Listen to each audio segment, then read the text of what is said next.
your attendance and your participation in this cancer symposium. It is my pleasure and honor to be able to introduce Dr. Avinash Sahu, who is a new faculty in the Department of OB-GYN, Divisions of Reproductive Sciences and Gynecologic Oncology.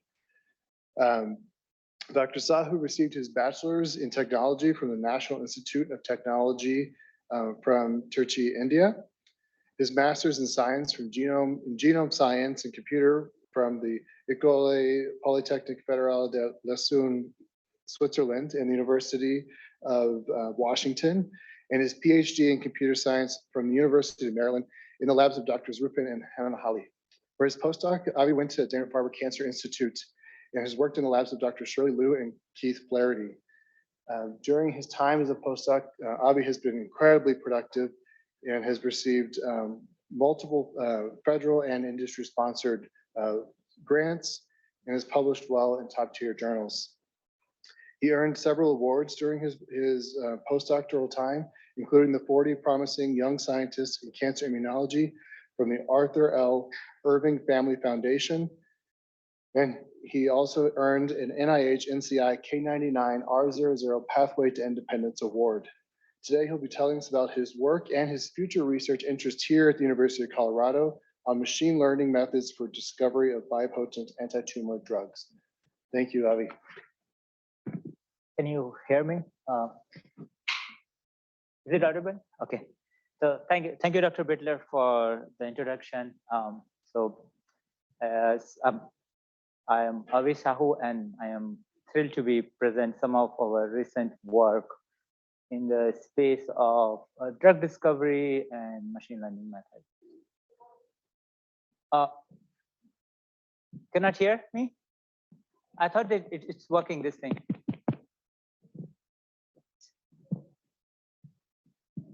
Okay, is it better now? Okay, sounds good. Okay, so my research really interfaces immunology with AI to design new cancer treatment. And so what I will do is present work of two of our graduate students in this ML genomics group, which I have co-instituted at Dana-Farber. So as we all know now that combining two drugs that can target two or more pathways in general gives you a broader clinical benefit. Right? So combining even immunotherapy, anti-PD-1 with anti-CTLA-4 give you a higher response rate than individual monotherapy. There are two problems in this field of designing combination therapy. First is right now, the way people design combination therapy is predominantly done through clinical trials. Right? Now, if we do just simple math, let's say if you want to combine immunotherapy with any traditional therapy, there are around 700 different immunotherapy agents that are currently under investigation. And then there are around 2,000 cancer drugs which are FDA approved, and there are maybe 40 major cancer types. We would need 56 million clinical trials if we want to do this purely through clinical trial basis. Right? So we need systematic approach to narrow down this number of combinations so that that could be handled through clinical trials. The second problem is that combining two drugs have higher risk. Right? You get higher adverse events. For example, combining this anti-PD-1 with CTLA-4 increases the chances of colitis by 4-fold. So something needs to be done on this space. So to address this, we co-instituted this ML genomics group, and today I am going to present this work of two brilliant graduate students at Dana-Farber, Shaman Meng and Phil Nicole. So to address the first challenge, how can we systematically design optimal drug combination? we have devised this AI-based approach which can estimate immunomodulatory potential of any given drug. It really uses the transcriptomic change induced by the drug to estimate its immunomodulatory potential, and it has been funded through NCI. So today, the talk would be focused more on something which fell out from this research project, which is the top energy metabolism inhibitors. We found they were predicted to be immunostimulatory, right? And this included inhibitor of oxidative phosphorylation, glycolysis, TCA cycle, and fatty acid metabolism. All energy metabolism inhibitor, if they are treated in cancer cell, this model predicted that they would have immunostimulatory effect. They would induce immune response through either T cell mechanism or NK cell mechanism. Right? So Shaman C asked, really, does the energy metabolism inhibitor have this dual anti-cancer potential, where in one hand it can inhibit energy of cancer cell, and so it can decrease the energy, decrease the growth rate of cancer cell. But in other hand, it can also induce immune response, right? So does it have this dual anti-cancer potential? So is it a bipotent drug, something which have more than one way to kill cancer? Now, we know few bipotent drugs. So there is this class of drug called immunomodulatory thalidomide. This is a drug that affect angiogenesis, but it's also affect anti-tumor immunity. There is another class of drug called itokinate, which affect energy metabolism of cancer cells, but they also have anti-tumor effect, anti-tumor immunity effect. And coming back to the energy metabolism, several recent studies have suggested to us that indeed energy metabolism could be a bipotent target. It's a bipotent drug. So this is a study from a couple of studies from Dana-Farber, actually, published in 2018. Both suggested that in tumor that doesn't respond to immunotherapy, oxidative phosphorylation was increased. There is a study which was, it's a CRISPR knockout study which showed that if you knock out the genes which control energy metabolism in cancer cell, it induces the T cell response. So those cancer cells are more prone to be killed by T cells. So in energy metabolism inhibitor field, what we really want is a drug that can kill, that can act on cancer cell and inhibits its energy metabolism, right? But when you treat energy metabolism inhibitor in a tumor, not only you affect energy metabolism of cancer cell, but you also affect energy metabolism other immune cells which are present in tumor microenvironment, such as T cells, which is very dependent on energy metabolism. Okay. So how can we specifically target energy metabolism of cancer cell without affecting energy metabolism of CD8 T cells or T cells or other immune cells which are there in immune microenvironment? So we asked whether we can target their upstream regulator, such as transcription factor, because transcription factors are known to function in cancer cell specific manner, or not cancer, cell specific manner. So we aim to identify transcription factor like TF1, which affect energy metabolism of cancer cell without regulating energy metabolism of T cells. Right? So transcription factor like TF1 and not TF2.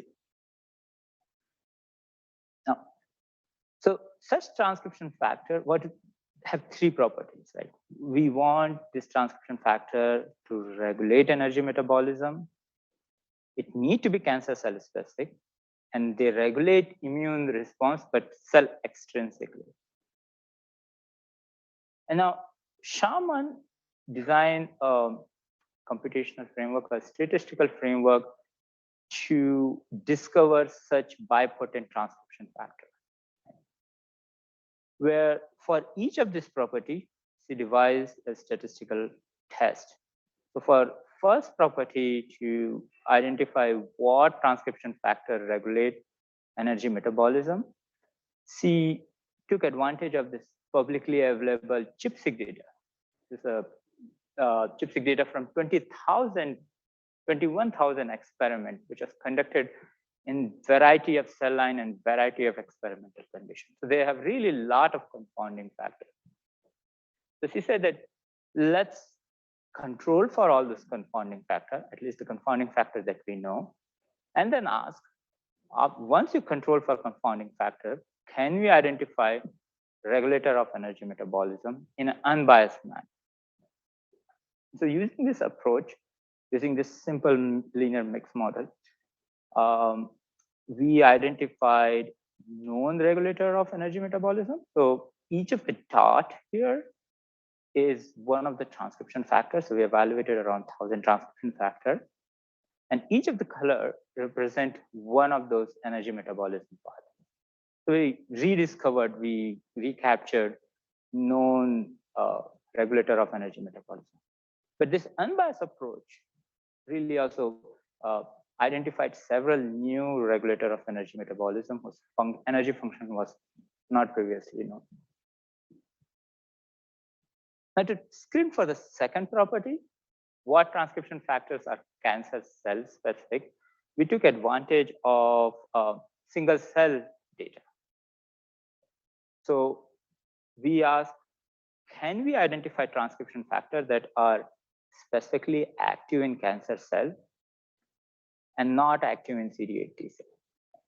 And here we made sure that not only we are only looking at the transcription, but we are also looking at the functional activity. So on y-axis here, what I'm showing here is differential expression, which is conducted across several RNA, several single cell RNA-seq experiment. And the ones which are on the down are the transcription factors that are expressed more in cancer cells, more in T cells, while on the top are the transcription factors that are more expressed in cancer cells. Now, we conducted this study across different cohorts. So we need to control for two main things. One is there is a cohort-specific difference in single cell RNA. In addition, in single cell RNA, we have also this patient-specific, sample-specific confounding effect. I will touch upon this patient-specific effect in the later part of the talk.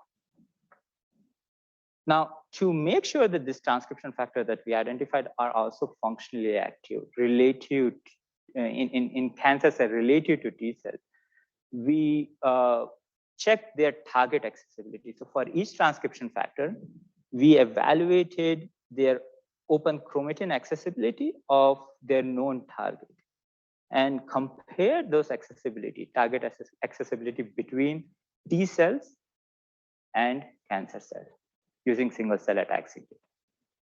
And using these two assays, we made sure the transcription factor we identified not only are transcriptionally active, but they're also functionally active. And for the third property, transcription factors that regulate immune response cell extrinsically, we took advantage of, again, publicly available bug tumor RNA-seq data and asked which transcription factor is positively associated with a known pro-inflammatory signatures in tumor, and called the transcription factors which were positively associated as putatively immunostimulatory transcription factors, while those transcription factors which were negatively associated with those pro-inflammatory factors, we call them putatively immunosuppressive factors. And literally, then we take these three different statistical tests and ask which of the transcription factors have all these three properties. And using this approach, we identified 38 transcription factors which have all these properties.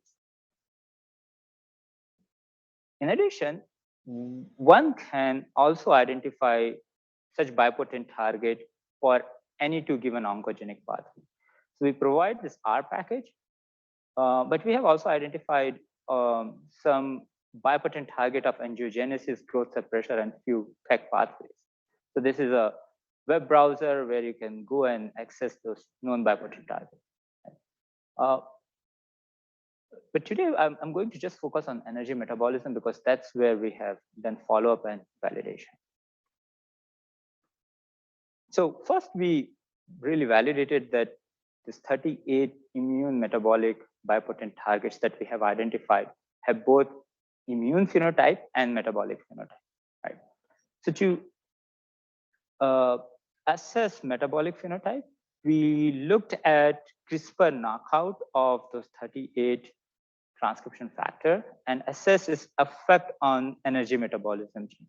And we observed that the knockout significantly downregulated energy metabolism gene, as we have anticipated.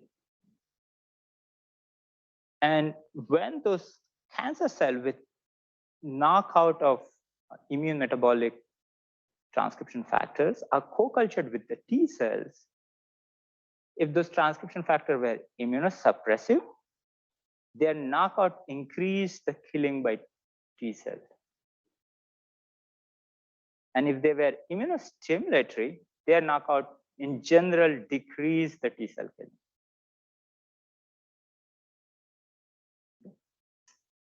Now, we followed up on one of this 38 candidate, the top identified immune metabolic regulator called ESRRA. This is a nuclear receptor whose metabolic function was already known. It's a known regulator of oxidative phosphorylation. But its immune function was previously not known. So we collaborated with David Fisher and a pharma company to design a small molecule inhibitor of this nuclear receptor and ask whether does it have immunomodulatory function. So with David Fisher, he took this breast cancer in vivo model 41, treated ESR inhibitor from this drug company, and performed single cell RNA. And then we assess what happened separately in myeloid population and what happened in lymphoid population. In myeloid population, we observed a dramatic shift of macrophages toward polarity of macrophage towards M1. So M1 is a more pro-inflammatory state of macrophages. While in lymphoid population, we observe a increase of CD8 T cell infiltration in tumor in the treated mice compared to control. While in Tregs, we saw that treated mice had significantly reduced Tregs compared to control mice.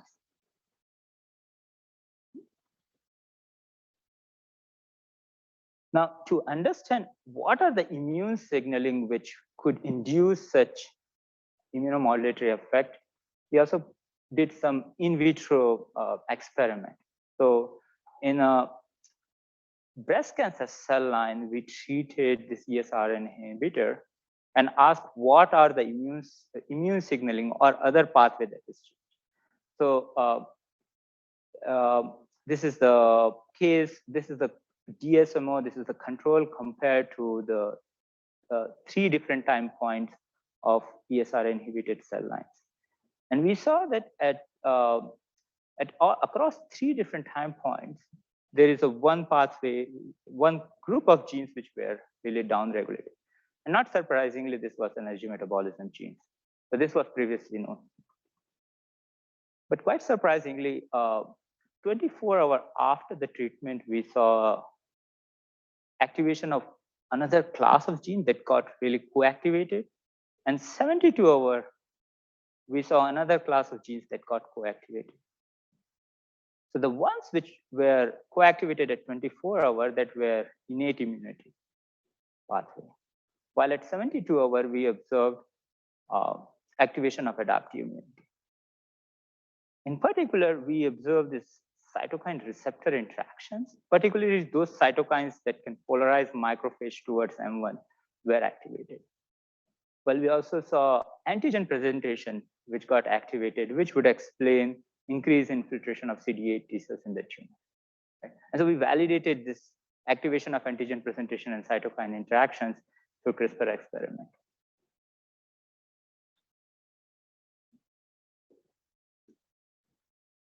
So next we also ask, does all this effect have any phenotype? So indeed, we see that treated mice in this 41 mouse model, the treatment of ESR inhibitors significantly decrease the tumor growth on its own. And this decreased anti-tumor effect is dependent on CD8 T cells. So if you deplete CD8 T cells from mouse using antibody, we saw that to the large extent, the anti-tumor effect of ESR was rescued, suggesting that CD8 T cells somehow mediate this anti-tumor effect of ESR inhibitor. Now, what all this suggested is that ESR in tumor have immunosuppressive role, as we had predicted, right? So if a patient have higher activity of ESRRA, they are less likely to respond to immunotherapy. And so this is something we validated in vivo, where we saw that if we compare non-responding mice that doesn't respond to anti-PD-1 compared to control, we saw activation of both ESRRA as well as their target on those mice which do not respond. So what this suggests, as I said, that if ESRA is upregulated in tumor, those tumors are less likely to respond. Someone also asked, can we build a better biomarker by not only including ESRA, but also including the activity of all the other bipotent target that we have identified? The problem, however, is that some of this bipotent target are immunosuppressive, while other are immunostimulatory. And this effect may be also very cancer type specific and context specific, right? So how can we learn such weight?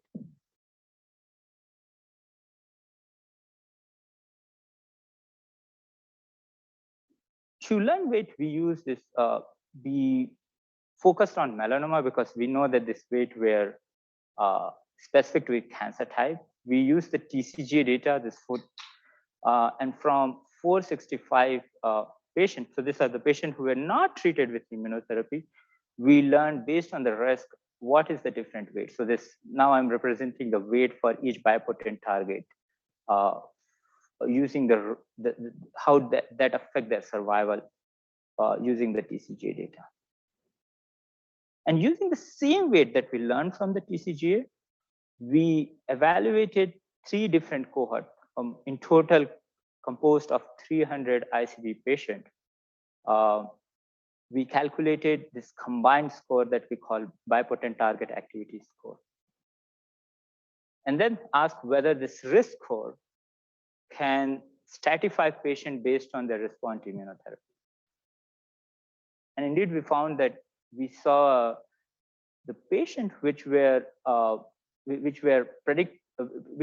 have low risk score, low BTS score, have much better survival. So lower risk score have better survival, better response to immunotherapy, both with respect to progression-free survival, overall survival, and also just the RECIST-based immunotherapy response rate. Another thing about, since this bipotent target, they are transcription factors are known to regulate in a linear manner. Non-linear manner, right? But what we assumed here was that when we calculated this weight, that this weight are the linear function. So we wondered whether, can we learn nonlinear function, and whether that nonlinear function can better able to predict immunotherapy response than this linear function. So we replaced this weight with a nonlinear weight, and we model nonlinear weight using a deep learning model. Right? We made sure that the number of parameters we are learning are much lower than the number of samples we have. So we really made a very small neural network, but they were nonlinear. And we used this very similar strategy. We learned this function now, nonlinear function, from TCGA, which is non-immunotherapy data set. And using the same function, we evaluated immunotherapy patient. So for each patient, now we can estimate this D betas, which is a bipotent target activity score, but it's a nonlinear version of it. And then ask whether this enables us to predict immunotherapy response better. And that's what we saw, that compared to the linear function, nonlinear functions were better in predicting immunotherapy response. How does it compare to other known ICB biomarkers? We saw that the order of magnitude of predictions were similar, if not better, including, for example, much more known tumor mutation burden and immune signatures. So the order of magnitude were similar. But more importantly, if you combine betas, deep betas, with this existing ICB biomarker, we showed that you can really improve the performance. And that was not really surprising because none of these biomarkers are really capturing the bipotent target that we are capturing. But interestingly, we observed that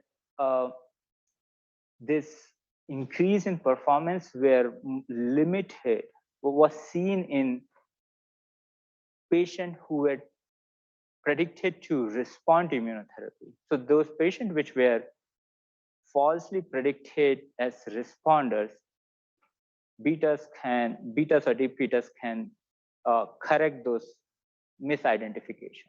But we don't see those increased prediction on the non-responder. So now we have also a simple web browser where we provide the access to this AI model where one clinician and researcher can evaluate their own cohort and evaluate whether betas or deep betas can predict immunotherapy response in their own cohort. So this could be a good segue to the second part of the talk. I don't have much time, but where Philip Nickel, another graduate student from Dana-Farber, who work on single cell RNA-seq and focusing on whether we can find cells which are different between immunotherapy responder and non-responder. So now with increased technology development in single cell RNA, we can really conduct much more experiment at much more finer resolution. We can find cell types that are affected by treatment such as immunotherapy. We can find cell types that are affected by specific infection like COVID-19, or we can compare responder and non-responder and see what immune cells differ between those two groups, right? So this is a data which was recently published from Kai Wucherfenig group, where they evaluated around 32 cancer patients. Around half of them were responders and half of them were non-responders. And it seems that from this data that CD14 monocytes differ significantly between responders and non-responders. But if you look under the hood,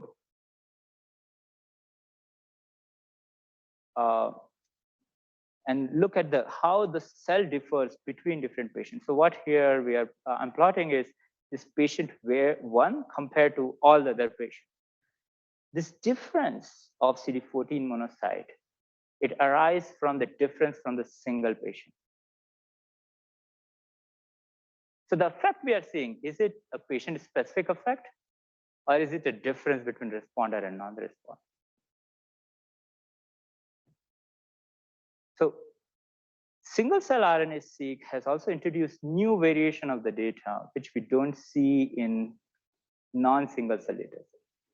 For example, here, each patient is a batch, right? And it's very hard to disentangle whether the things which we are seeing is a batch effect or a patient-specific effect.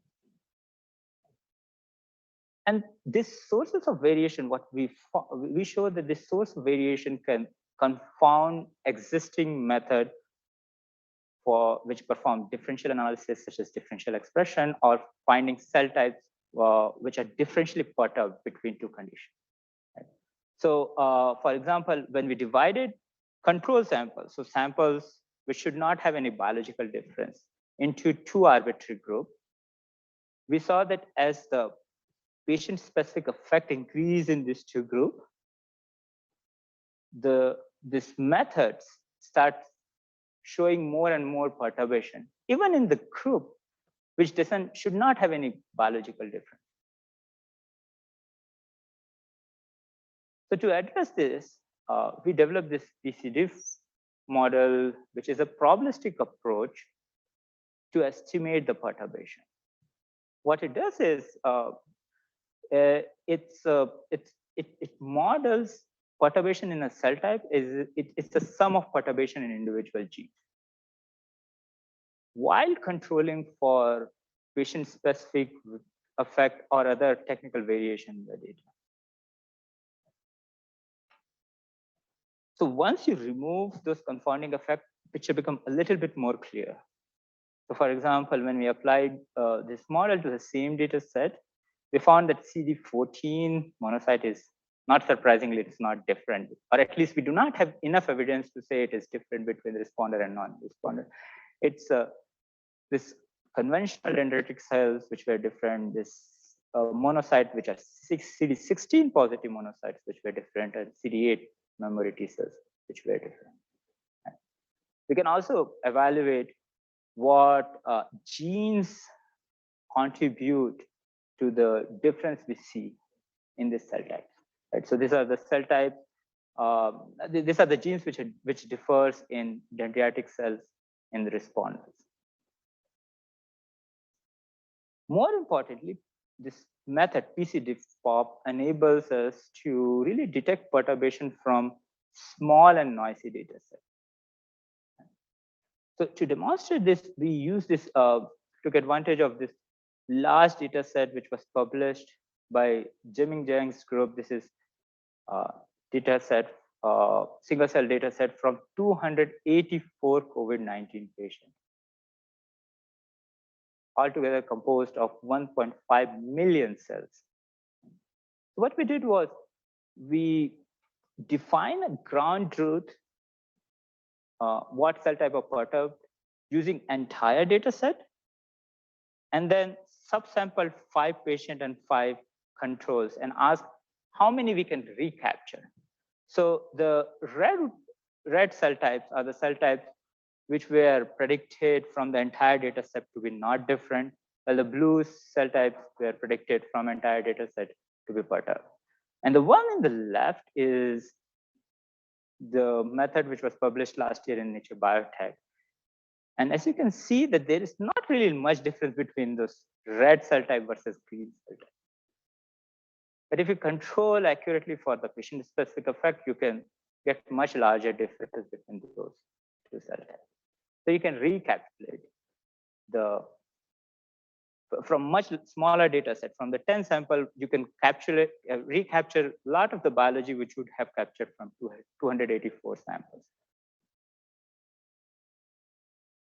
We also, see that if you increase the patient, like if you divide this subsampling of 10 patients based on the patient-specific effect, this method's previous method that doesn't account for the patient-specific effect, their difference between the red and green curve start to decrease as the patient effect increased, right? While our method is robust to this patient-specific effect. So in general, my research interest in ML genomics group we aim to design statistical model that take tumor transcriptome as input and identifies what gene knockout or drug treatment can kill cancer cells, either through direct mechanism or through immune mediated mechanism. And we use for training either experimental data or clinical data to make those predictions. But we as a group, we put a lot of value on how we do this. We use both AI-based approach, which is really a more black box approach, but we also rely a lot on the probabilistic approach, which is more principal approach. And by doing so, not only we enjoy and learn new computational technique and new thing about the data every day, but we also develop principal approach. It has been a lot of fun, but really a lot need to be done. And I'm really excited to apply this research program into OB/GYN, cancer and other cancer. So in summary, what I presented today is I presented how we can systematically identify bipotent target. I also showed that this ESRRA have this dual anti-tumor immune mechanism that have this dual anti-cancer potential. I also showed that bipotent target enable us to stratify at least the melanoma patient by the response of anti-PD-1. We have not evaluated another cancer type, but I suspect that at least for some cancer type, this might be true. And finally, I presented very briefly this probabilistic approach, PCD-FOB, that enable us to robustly infer perturbations from even smaller and noisy single cell data sets. So I really give a call out to this to graduate students, Shaman Mong and Phil Nicole, and a lot of people who have contributed to this research in and around Boston. Thank you, and I'm happy to take questions.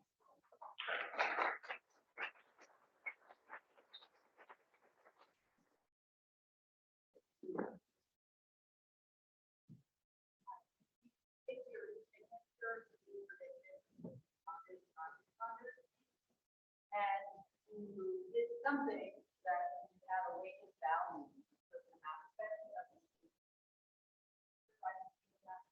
How do you decide? Yeah, so those weights, you're talking about this weight. So we are trying to, so each of those, can you see my cursor there? Yes, okay. Each of those bar chart is like, the rows are one of the bipotent target. What we are asking is, can we somehow estimate those weighted sum of those bipotent targets, right? And we identified this, like we estimated this weight using this non-immunotherapy TCGA data. So we ask, can we estimate a BTA score which can estimate, which can predict the risk of the patient of this non-immunotherapy patient? Does that make sense? So we are sort of building a Cox regression and asking what is the best weight which would predict the survival of those patients. And then we use the same weight in the immunotherapy context.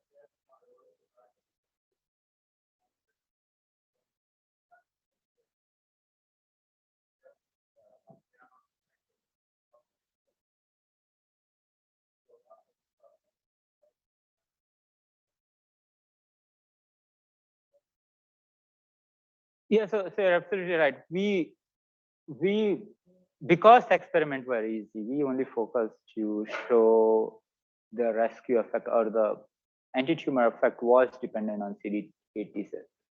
So the rescue which we observed here is, by the way, we only observed a partial rescue. There could be other immune cells.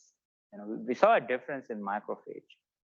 Those experiments are not so easy, or at least uh, David Fisher said that it's right now not possible to deplete those M1 macrophage or M2 macrophage or change the polarity of the macrophage and then perform this. That's probably a year or 2 year of project on its own.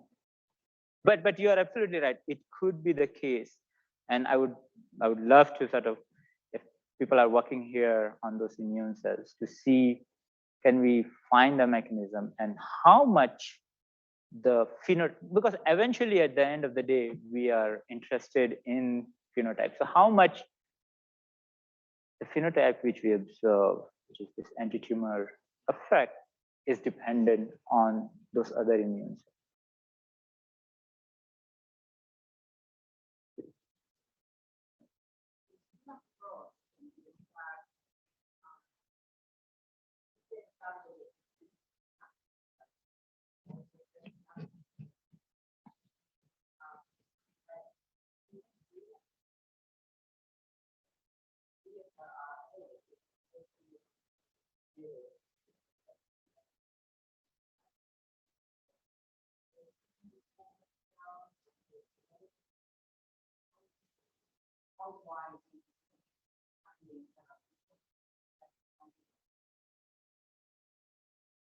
Yeah, so you are absolutely right. When the aim is to find things which are general across cancer type, but a lot of this mechanism are cancer type specific. So when we choose specific in vivo model, we chose where ESRRA was highly active.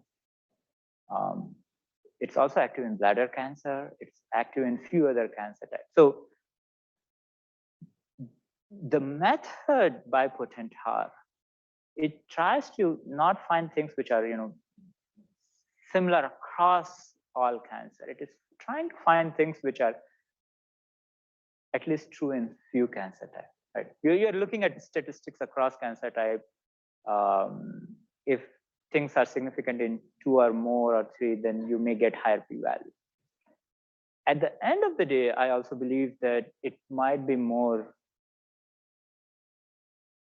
true for us to develop such models which are cancer type specific. Right now, we do not have data, but we are accumulating the data. We are coming to that sort of edge for other cancer. Yeah, but we have to absolutely choose what in vivo model. We tried in other models, it didn't work, and we were not surprised because this nuclear receptor was not active.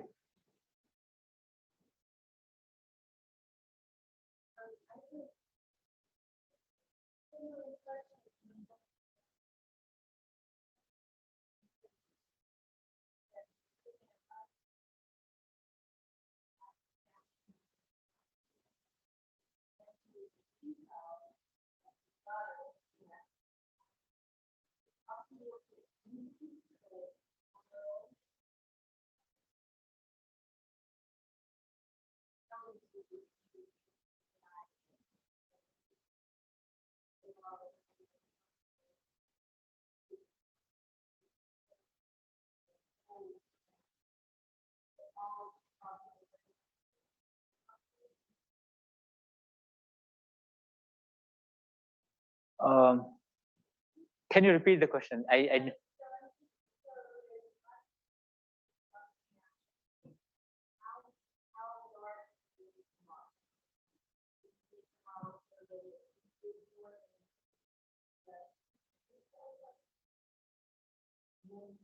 Yeah, so there is possibility.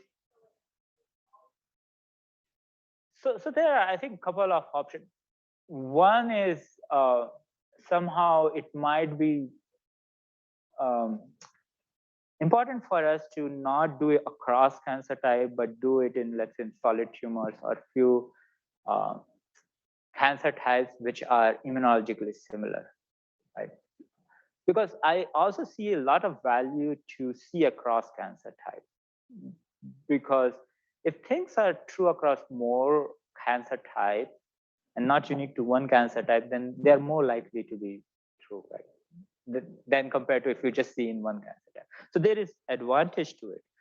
But there is also sort of, if there is a way where we think that certain cancer type behave similarly, then we can group and do this analysis within that cancer type. And finally, if we have large enough data, for example, we are going very close to breast cancer, there are enough number of samples where we can apply this method just within breast cancer and find bipotent target for breast cancer. Now, breast cancer have several subtypes and it comes up its own kind of problem. But yeah, it's possible. I know, I don't know whether I answered your question or not.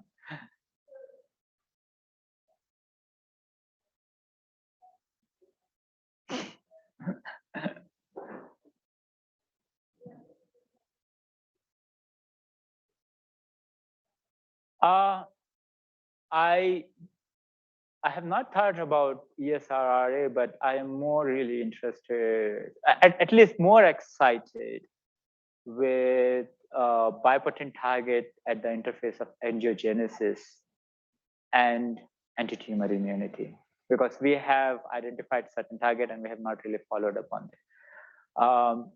ESRRA, I think it depends on the sort of question we are asking and cancer type we are looking at. And definitely, I think it's very interesting project in bladder cancer, not so much in ovarian cancer.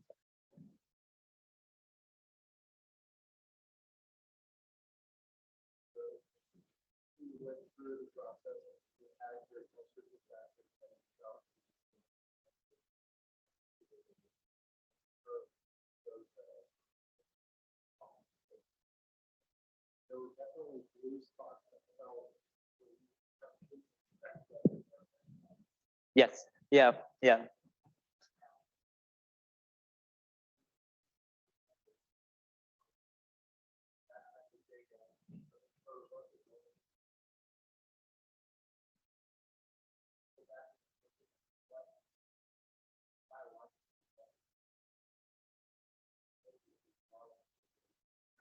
So one of the thing is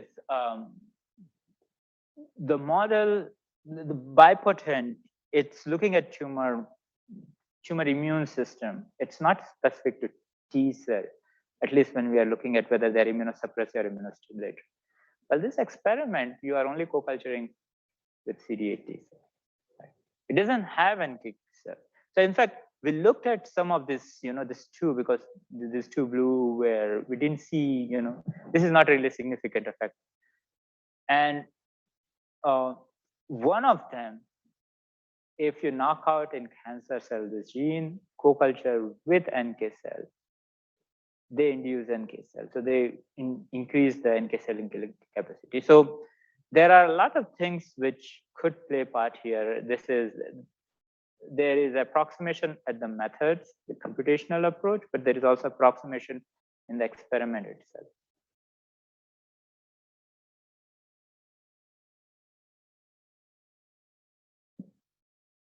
Any other question? Okay. So thank you all. Thank you all for listening.